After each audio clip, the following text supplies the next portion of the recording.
आप सभी को राम राम। मैं दीपक कुमार आप सभी का स्वागत करता हूं आदर्श डायलॉग में। दोस्तों, आप सभी से निवेदन है कि वीडियो को देखिए, लाइक कीजिए, शेयर कीजिए और चैनल को सब्सक्राइब कीजिए। दोस्तों, 2 दिन पहले यानी 7 जून को पुराने संसद भवन के सेंट्रल हॉल में एनडीए संसदीय दल का बैठक हुआ था। उस बैठक में एनडीए गठबंधन के सभी नेता और उनके सांसद मौजूद थे और उस बैठक के दौरान सभी सांसदों ने एनडीए संसदीय दल के नेता के रूप में प्रधानमंत्री नरेंद्र मोदी को चुना। उस दौरान भारतीय जनता पार्टी के वरिष्ठ नेताओं से लेकर एनडीए गठबंधन के जितने भी सहयोगी दल हैं, उनके सभी वरिष्ठ नेताओं ने अपना वक्तव्य रखे थे। उनमें से बिहार के मुख्यमंत्री नीतीश कुमार जी भी थे, जो कि इस गठबंधन का सबसे महत्वपूर्ण कड़ी है। इस समय एक तरीके से कहा जा रहा है कि नीतीश कुमार जी और चंद्रबाबू नायडू किंग मेकर है।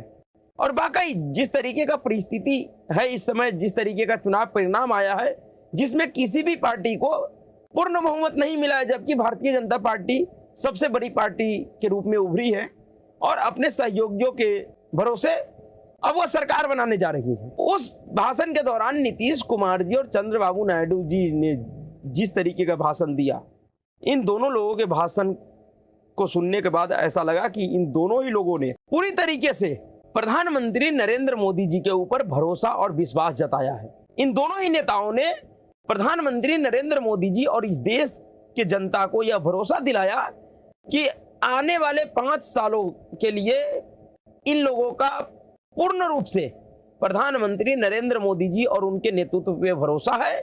और इन सभी लोगों ने प्रधानमंत्री नरेंद्र मोदी जी को कहा कि आने वाले 5 सालों में आप जो भी फैसला लेंगे, हम आपके फैसलों के साथ खड़े हैं। उसके बावजूद नीतीश कुमार जी के पार्टी के कुछ नेताओं का जिस तरीके का बयान आया है, उनके बयान को देखकर ऐसा लग रहा है कि कहीं ना कहीं नीतीश कुमार जी और उनके पार्टी के अंदर अभी भी खोट है। वो दिखाने के लिए बेशक ये कह रहे हैं कि हम प्रधानमंत्री नरेंद्र मोदी जी के साथ हैं, लेकिन उनके मन में कोई ना कोई पीड़ा है। और वह पीड़ा क्या है, यह पूरा देश जानता है। भला यह कौन नहीं जानता कि जब से नरेंद्र मोदी जी राष्ट्रीय राजनीति में आए हैं, तभी से नीतीश कुमार जी के अंदर नरेंद्र मोदी जी को लेकर एक तरीके का खटास है। और वह खटास किस लिए है? वह प्रधानमंत्री पद के लिए। लेकिन शायद जिस तरीके का राजनीतिक बदलाव पिछले 10 वर्षों में हुआ है, उन बदलावों के बाद अगर नीतीश कुमार जी के मन में भी अगर कोई बदलाव हुआ हो, तो यह तो अब सरकार जब चलेगी तब सबको समझ में आ जाएगा कि नीतीश कुमार जी कितने सच्चे मन से कह रहे थे कि वह प्रधानमंत्री नरेंद्र मोदी जी के साथ हैं और अगले 5 वर्षों तक वो साथ रहने वाले हैं। क्योंकि नीतीश कुमार जी का जो कुछ वर्षों में जो उनका राजनीतिक चरित्र रहा है, खास करके दल बदल का, उनको देखकर उनके ऊपर भरोसा कर पाना थोड़ा कठिन हो रहा है। ये पूरे देश के लोगों के मन में उनको लेकर एक तरीके का शंका रहता है कि यह ऐसा व्यक्ति है जिसका कोई भरोसा नहीं कि कब यह बदल जाए। लेकिन अभी तो फिलहाल ऐसा कुछ दिखाई नहीं दे रहा है जिसको लेकर कहा जाए कि नीतीश कुमार जी इस गठबंधन से अलग होने जा रहे हैं।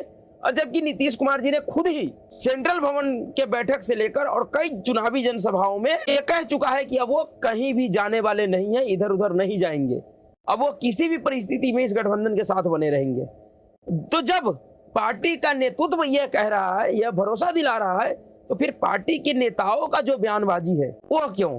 दरअसल कल जदयू का राष्ट्रीय प्रवक्ता और नीतीश कुमार जी के बहुत ही करीबी नेता केसी त्यागी जी ने एक बयान दिए थे। उन्होंने अपने बयान में कहा था कि इंडिया गठबंधन की तरफ से नीतीश कुमार जी को लेकर प्रधानमंत्री पद का ऑफर आया था, लेकिन नीतीश कुमार जी ने ठुकरा दिया था। उनका कहना था कि नीतीश कुमार जी ने कहा कि जो गठबंधन मुझे संयोजक बनाने के लिए तैयार नहीं था, वह गठबंधन मुझे प्रधानमंत्री बनाने का ऑफर कैसे दे रहा है। यह केसी त्यागी जी का बयान है। उन्होंने अपने एक बयान में बाइट में मीडिया को दिया है, बोला है कि नीतीश कुमार जी के लिए प्रधानमंत्री पद का ऑफर इंडिया गठबंधन की तरफ से था, लेकिन उन्होंने ठुकरा दिया। मुझे ऐसा लगता है कि दरअसल यह एक तरीके से केसी त्यागी जी का गुगली है। वह गुगली फेंक रहे हैं। और गुगली क्यों फेंक रहे हैं? क्योंकि शायद उनको लग रहा है कि इस तरीके का गुगली फेंकने से नरेंद्र मोदी जी इसके प्रभाव में आ जाएंगे और वह कहीं ना कहीं प्रेशराइज हो जाएंगे। उनके ऊपर इस तरीके का गुगली फेंककर प्रेशर बनाया जा सकता है। यह शायद केसी त्यागी जी या जदयू के नेताओं का सोच हो सकता है। लेकिन प्रधानमंत्री नरेंद्र मोदी जी ने उसी संसदीय दल के बैठक में अपने भाषण के दौरान एक शब्द कहा था। ऐसे तो उन्होंने कहा था मीडिया के नाम पे, लेकिन उनका जो संदेश था वह केसी त्यागी जैसे नेताओं को था और गठबंधन के जो सहयोगी है उनके लिए। प्रधानमंत्री नरेंद्र मोदी जी ने कहा था कि हो सकता है इस बार बहुत सारे नए सांसद चुन के आए हैं और जो पिछले 2 दिनों से जैसा खबर चल रहा है मीडिया में कि सरकार बन रहा है, मंत्री बन रहा है, फलाना यानी कि मंत्रालय, ये मंत्रालय उसको दिया जा रहा है, ये मंत्रालय वो मांग रहा है। यानी कि प्रधानमंत्री नरेंद्र मोदी जी का कहना था कि दरअसल मीडिया इस समय सरकार बनाने में लगा हुआ है और वो मंत्रिमंडल से लेकर विभाग तक बांट रहा है और इस तरीके के फर्जी खबरों से नए सांसदों को सावधान रहना चाहिए। और उन्होंने कहा था कि जो लोग मुझे जानते हैं, यानी नरेंद्र मोदी जी को जानते हैं, उनको पता होना चाहिए कि मोदी के नेतृत्व में इस तरीके का किसी भी प्रकार का कोई खबर किसी के पास नहीं जाता है।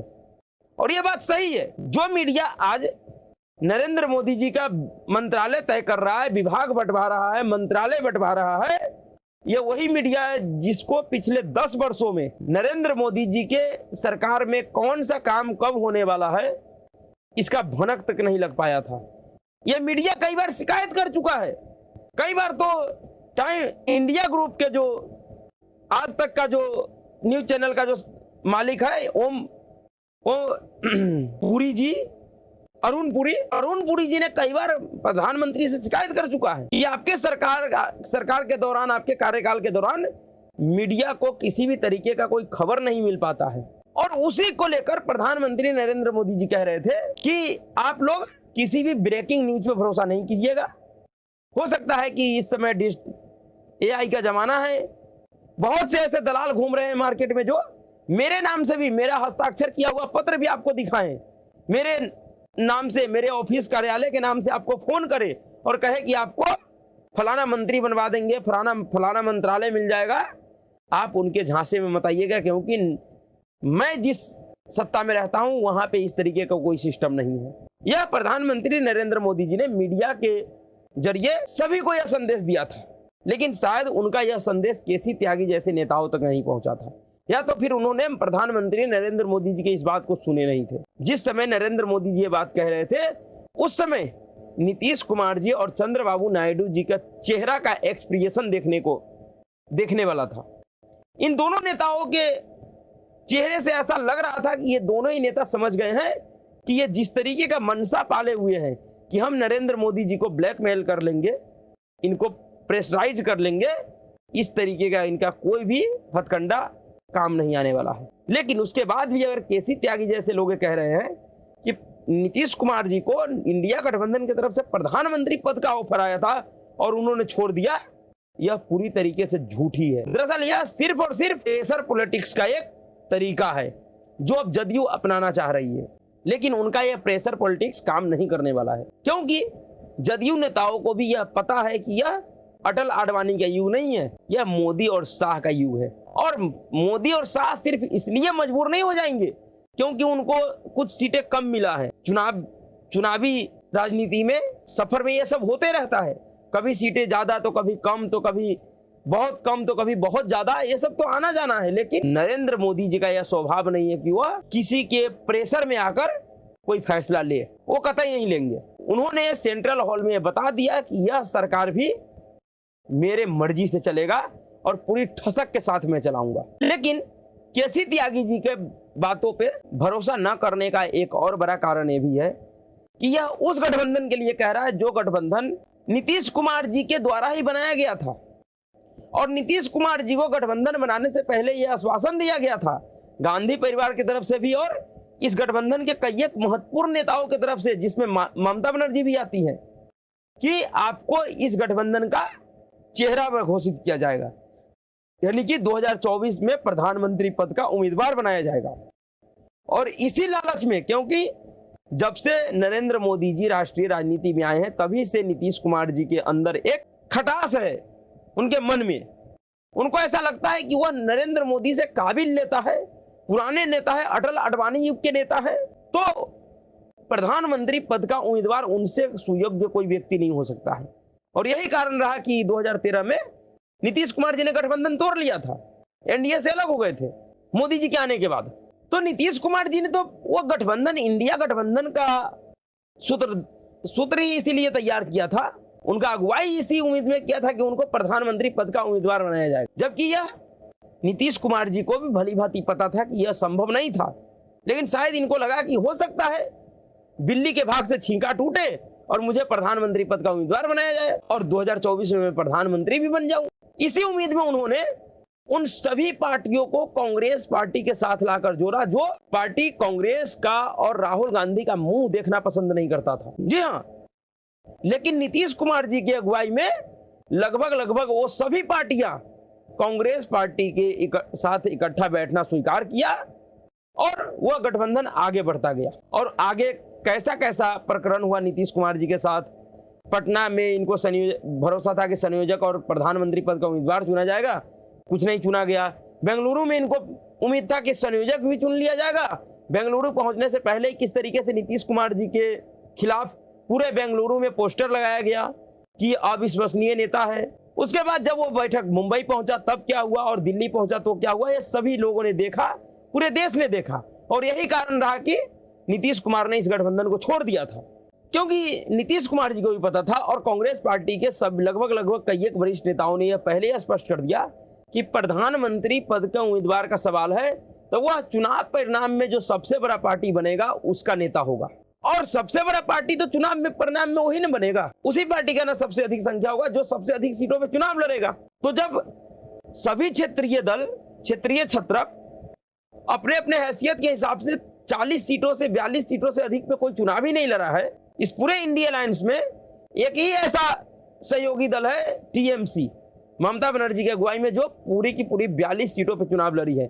नहीं तो दूसरा कोई पार्टी नहीं है जो 40 का आंकड़ा भी पार कर पाया, छू पाया चुनाव लड़ने के लिए। लेकिन कांग्रेस पार्टी तो ऑलरेडी 358 सीटों पे चुनाव लड़ा, तो जाहिर सी बात है कि कांग्रेस पार्टी सबसे बड़ा पार्टी बनेगा। यानी कि कांग्रेस पार्टी का शुरू से ही यह एजेंडा रहा कि किसी भी कीमत पे इस गठबंधन का और सरकार का नेतृत्व तो कांग्रेस पार्टी और उनके नेता राहुल गांधी ही करेगा। और अंतोगत्वा हुआ भी यही। इस समय भी आप देख लीजिए कि जो विपक्ष के नेता का नाम सुझाया जा रहा है वो राहुल गांधी के लिए कहा जा रहा है कि राहुल गांधी को विपक्ष का नेता बनना चाहिए, और बनेगा भी वही, क्योंकि सबसे अधिक संख्या उन्हीं का आया है और उन्होंने इस बार विपक्ष का नेता बनने का हैसियत पा लिया है।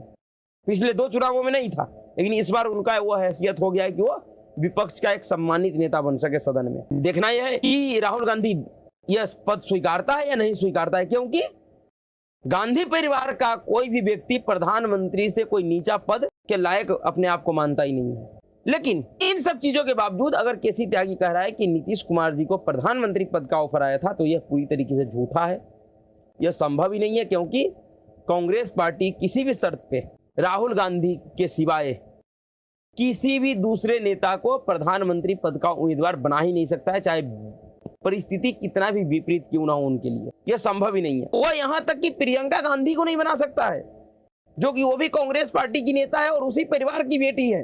लेकिन नहीं, जब भी होगा तो कांग्रेसियों के लिए नेता और उनका दाता, उनका माता पिता राहुल गांधी होगा, सिवा कोई नहीं।